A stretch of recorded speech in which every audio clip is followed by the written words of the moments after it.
Vërtet, i tromb artistët inteligjencë artificiale. Pa diskutim, sepse unë dëgjova një timbre shumë perfekt, zë i bukur, artikulim shumë i mirë, po të futemi detaje teknike.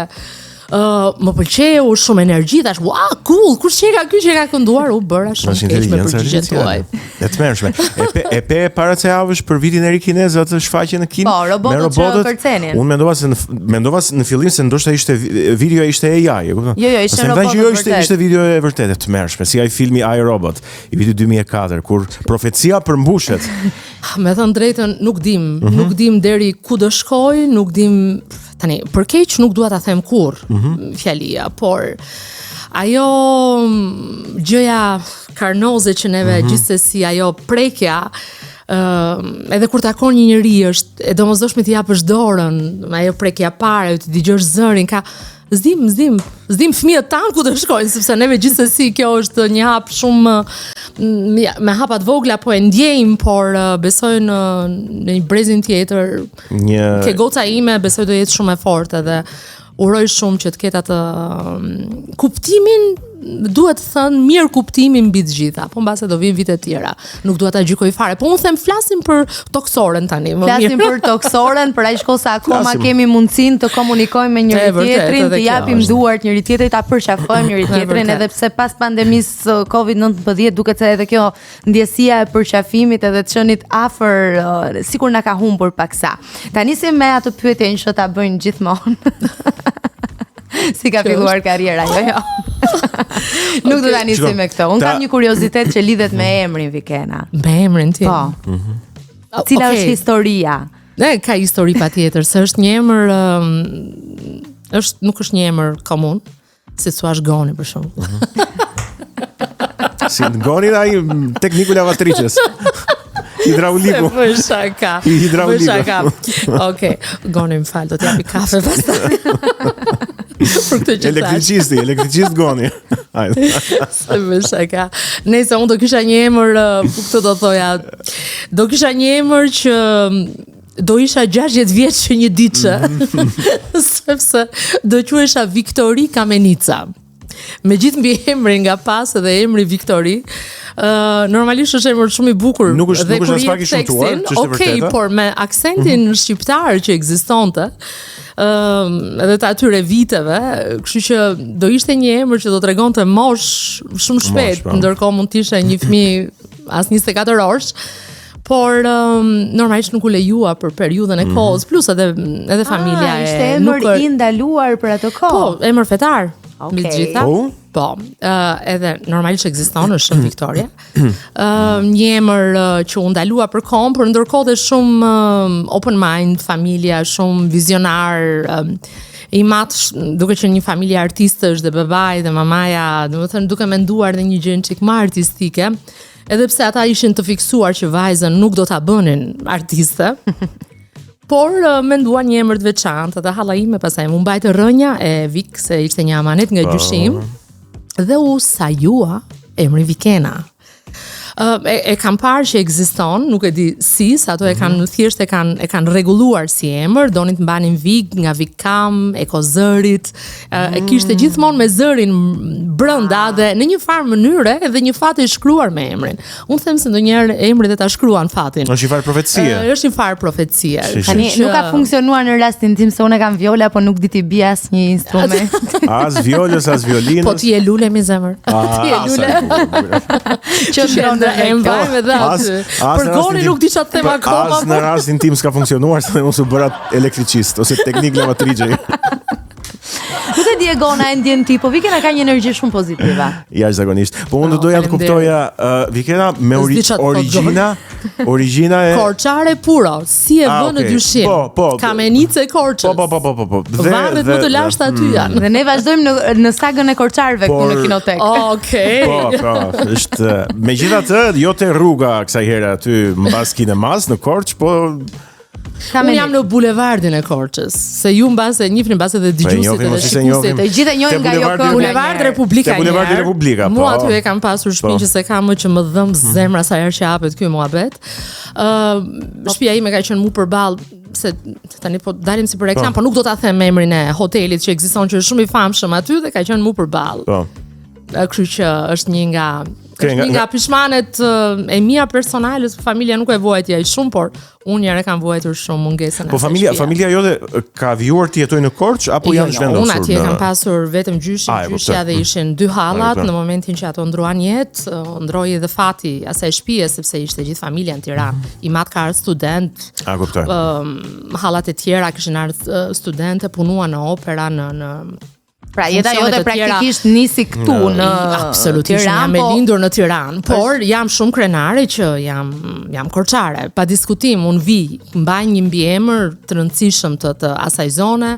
Vendi i shtëpisë time kam qenë nga mama, ajo shpreha me thënë ku kanë lidhur dhe këto këngët e bukura, kur uleshin djemt me kitarë në kangjella që bënin serenat, jam rritur me muzikë përveç familjes, por kisha dhe ata korçar që uleshin aty të ato bordura, biles kemi dhe personazhe të famshëm sot, jo vetëm të jetës artistike, po dhe politike, që në rinin e tyre me kitarat, me kështu uleshin ato kangjella dhe kishte gjithmonë shumë hilaritet. Unë i kam jetuar vetë.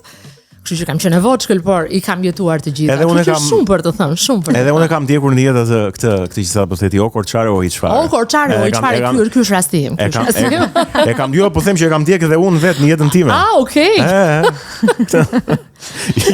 Po ato shprehjet populli kot nuk i ka thënë, kështu që kanë një bazë të vërtetë. Faleminderit Viola, se ka goni ças po prestesh atyri që i bëra. Se mos nuk jam nga Korça, se Jo, tash ku do ma çosh. Dhe nëse do të ofrohej ndonjë mundësi tani për të zhvendosur në Korçë, të gjallëroje jetën artistike aty, do ta pranoje? Jo, në jetën artistike atje e prek sa herë që kam mundësi dhe që dua për çdo ditë. Nëse Tirana është gjithë jeta ime është ndërtuar këtu, është gjithë networku im, është gjithçka. Domethënë Korça është tamam ajo gjaku i ngrohtë i zemrës time që nuk do shuhet kur në mënyrë absolute. Domethënë një nga ëndrat që kam, them të gjej vërtet një folezë të vogël që ta kem atje, se më takon ta kem atje. Jo ajo që kam pasur, pa diskutim, por vërtet shumë mall dhe shumë nostalgji. Po, për më tepër, duke qenë krenare për qytetin tim, ai është qyteti im. Jetoj këtu, punoj këtu, pa ai është qyteti im, kështu që patjetër që e mendoj shumë shpesh. Ne përmendëm Korçën në fakt, dhe fakti që Tirana ka gjithë jetën artistike, ka çdo institucion, ka gati gjithçka. Korça është një nga qytetet, po ka edhe shumë qytete të tjera në Shqipëri që kanë ose shumë pak ose as pak jetë artistike. Si e sheh këtë? Dëshpërim. Sepse dëshpërim të një sistemi të dështuar, mund të them, sepse nëse do flasim në periudhën komuniste, ka qenë shumë i ndërtuar në këtë pikë. Domethënë shumë qytete e gëzonin jetën e tyre artistike. Ti ke pasur Shkodrën edhe Korça, paralelisht sfidonin njëra tjetrën. Me aktivitete, me orkestra që kanë pasur, me teatrët që kanë pasur. Jo se tani nuk ekzistojnë, por kanë ngelur vetëm 2 qytete. Dhe do doja shumë që të rikthehesha dhe shumë njerëz të riktheheshin në qytetin e tyre dhe për të punuar, sepse prap vazhdon dhe thuhet që s'kemi ç'a bëjmë atje, duhet të rim këtu. Në periudhën e mosimdhënies në Universitetin e Arteve që kam pasur, por edhe tani që jam në këto 2 vjet kam qenë shumë afër për shkak të një masteri që unë po mbyll në Qershor, e shoh vërtet që bëhet kaq e dëshpëruar fakti që mbarojnë shkolla të mira, formohen siç duhet dhe nuk e shohin terrenin e tyre në qytet. Prandaj them që është një gjë që ka pasur iniciativa, ka pasur përpjekje, dhe më vjen keq se quhet prap përpjekje. Dhe për aq, mbase mund të gjykojmë edhe për këtë që po them tani, po pse se këto teatro po bëhen këto festivale, po nuk flitet vetëm për një periudhë 1 javore, 2 javore. Çfarë po bën për ata njerëz që jetojnë aty? Se vikenda prap po shkon në Korçë. Prap Korça nuk duhet vënë në diskutim, është qytet i rëndësishëm. Edhe ka dhe njerëz që jetojnë edhe bëjnë jetën e tyre dhe qëndron. Ne po flasim jo Korçë, Shkodër më. Korçë, Shkodër, Elbasan. Janë okay, por Shqipëria nuk janë vetëm këto 3 qytete, ja dhe Durrësi. Durrësi është bërë Tiranë tashmë me afërsinë me gjithçka, domethënë që ofron. Duhet patjetër që të lëvizet edhe qytete tjera, po themi Vlora, apo jo me Vlora meriton akoma dhe më tepër. E vërtet, po. Meriton Saranda, domethënë kemi shumë qytete që ju është lënë vetëm periudhën e turizmit, vetëm me ditë të vogla, për interesat e Vikenës dhe të Vjolës bëjnë një festival 3 ditor atje, gjuna, ato lekë që ti po i shpenzon për këtë festival 3 ditor, mendoje mirë, gjatë gjithë vitit çfarë bën ti atje. S'duhet prish pazaret e askujt, por është mirë që shumë gjëra të funksionojnë siç duhet. Po pse ne e kape kaq seriozisht me e kalu në këto detaje, do bëjmë edhe shaka politiko tematiko. Sepse për shembull, unë jam nga Vlora dhe jam me ty e kisha. Me mua e kisha. Dhe këtë gjë që ti the, unë e ndjej. Pra, çan ndjej, unë ndjej atë mungesën e madhe. Jo, për shembull një nga gjërat që mua se ka artistë shumë të mirë, për shembull, një nga miqtë e mi që është Artur Damo, që është shumë i mirë muzikant, shumë i mirë drejtor. Absolutisht, shumë emra, por prap ka nevojën e suportit siç duhet, se nuk flitet vetëm për 4-5, duhet një suport, ai suporti i shpërndar, tamam, siç jepet në Tiranë, që jepet me bollëk, të lutem nda diçka ose të thuhen ca aktivitete, okay, ti e merr aktivitetin në Tiranë për shembull, por ti ke për ta zhvilluar vetëm në Vlorë. Do jetë shumë mirë të merren individ. Kjo është, po bëjmë tani një skem një çik më, po mundohemi të flasim edhe me fjalë të përgjithshme për të kuptuar, por është vërtet për të mos u lënë me gjëra të vogla, sporadike, vetëm me interesa shumë të vogla, 2 ditore, çepe personale. Është shumë gjëna sa të ngresh një sistem më të ndershëm edhe të shpërndar ashtu siç duhet. Fakt unë e përmenda si pjesë, e thash ta bëjmë kaq serioze sepse njoh shumë njerëz të cilët le të themi e kanë kaluar një moshë të caktuar që nuk kanë ndjekur kurrë një operë në jetën e tyre. Nuk e kanë pasur fatin të ndjekin një opera sepse nëse do ta bëje këtë do duhet vije ta shihje në Tiranë. Nuk ka pasur diçka të tillë në qytete të tjera, të paktën në dijenin time. Edhe kjo më duket vërtet fatkeqësi, edhe është tipikisht ai dëshpërimi që ti ndjen në momentin që dikush nuk ka mundësinë të ndjek një nga elementët e nivelit më të lartë të bërit art sot. Para viteve 90, po flas për periudhën e prindërve të fëmijë, okay, kanë pas ekzistuar një iniciativa.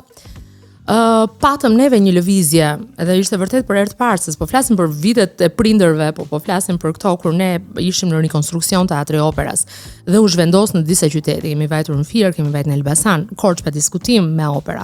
Kam kënduar Carmen, kënaqësi e madhe. Dhe ishte vetëm në atë periudhë. Por është për të bërë dhe një ndarje hierarkie që siç ndodh fundja dhe në botë. Kemi Gjermaninë, po marr një shtet, okay, shumë i madh, po marr dhe Francën, nuk ka problem, marrim dhe Italinë.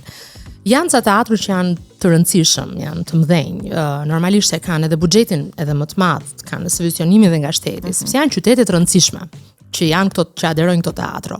Dhe atje shkon një elitë, domethënë kemi dhe atje një lloj përshkallëzimi, elitë artistësh. Ndërkohë i ndajnë me fasha A, fasha B, fasha C. Ndërkohë ti mund t'i japësh mundësinë edhe një qyteti tjetër që nuk ka të njëjtën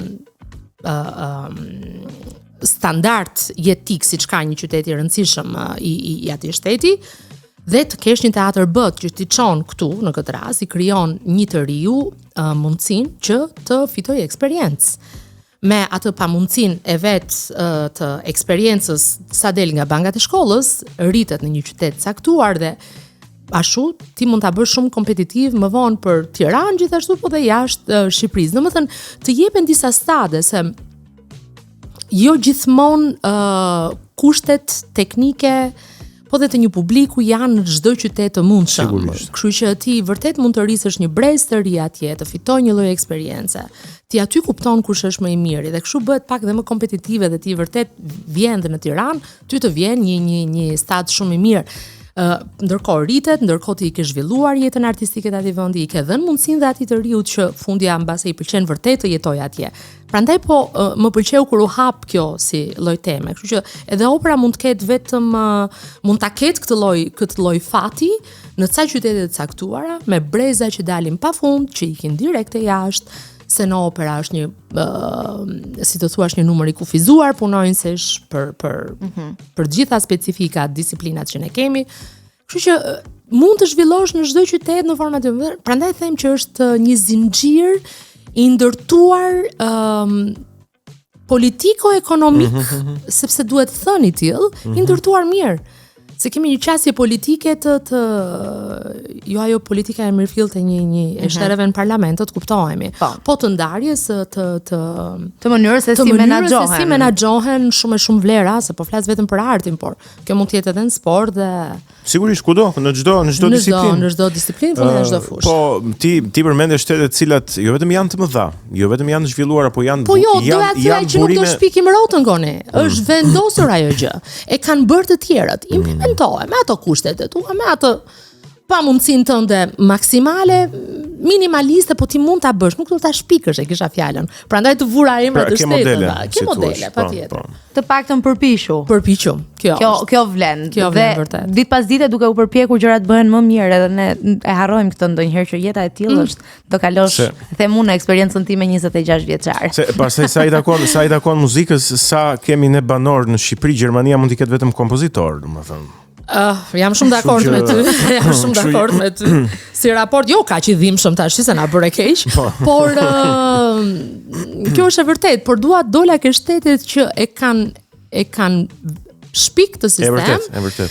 Dhe e procedojnë domethënë në formën më natyrale, që mund ta marrësh pas një lloj kostoje, kur i thon. Prandaj e kisha më shumë se normalisht skres.